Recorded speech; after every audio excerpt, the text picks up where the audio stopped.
Bonsoir à tous et bienvenue. Il est 18 h et ravi de vous retrouver en ce vendredi 22 mars. On fait le point sur l'actualité de la métropole lilloise, suivi du bulletin météo complet, notamment de votre week-end et la tendance pour le début de la semaine prochaine.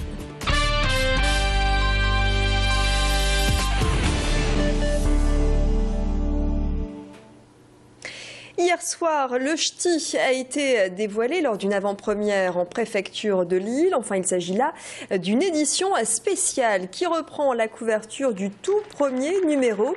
Un clin d'œil pour rappeler que le ch'ti fête ses 40 ans. Le contenu ne change pas. Vous retrouvez les bonnes adresses de la métropole lilloise réparties en 7 rubriques. Cette année, les bénéfices iront à l'association Grégory Le Marchal contre la mucoviscidose. Et à partir de demain, 10 h, 200 000 exemplaires seront distribués à l'occasion du lancement sur la place de la République à Lille.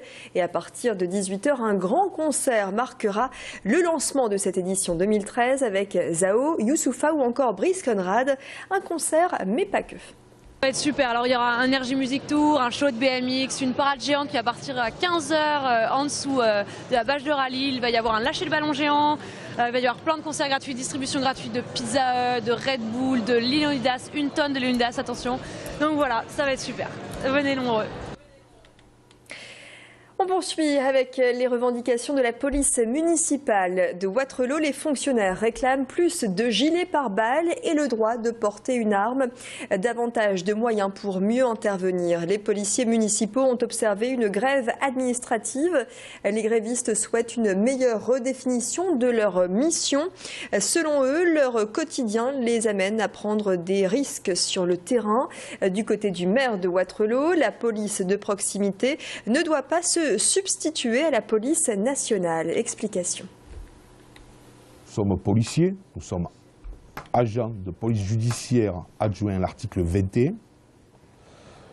Nous intervenons sur toute mission.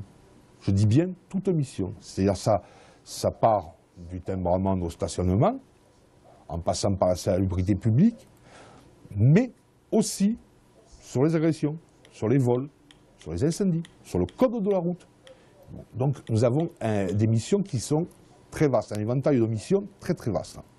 Une police municipale n'est pas une milice privée armée. Les armes sont du ressort de la police nationale pour du banditisme et du grand banditisme. La police municipale, de par la loi, a des missions spécifiques. J'ai accepté de les protéger. Les protéger, oui, les armer, non. Les protéger avec des gilets pare-balles dont nous les avons dotés. C'est normal, ils peuvent éventuellement, de temps à autre, se sentir menacés en quelque sorte. Mais ils n'ont pas à riposter. D'aucuns essayent d'en faire une exploitation politique, politicienne, parlant de qu'en font-ils quand il y a des braquages à la Kalachnikov. Ils n'ont rien à y faire, c'est pas leur affaire. L'initiative de la semaine à présent avec l'association La Clé à Lille qui accueille 600 enfants et adultes et qui lutte contre l'illettrisme. Des bénévoles assurent les cours de remise à niveau et même l'apprentissage de la langue française. Nous avons suivi Malika, 54 ans, marocaine, épaulée par Annette, une bénévole. Le reportage est signé Mathilde Espinas. Le E-T. Voilà 4 ans que Malika suit des cours de français à l'association La Clé. Aujourd'hui, elle apprend à reconnaître, situer mais aussi orthographier les différentes parties du corps humain. Comme après toutes les leçons, il y a des devoirs. Pour le cours de la semaine prochaine, elle devra faire l'exercice chez elle. C'est de l'écrit le plus dur. L'oral, ça va. Ça va l'oral. C'est l'écrit, un peu, c'est dire l'écrit. La leçon se termine par une séance de lecture. Et encore là. Ces apprentissages sont essentiels pour elle qui vit depuis plus de 30 ans en France. Je vis ici, j'ai besoin de la langue, de le payer.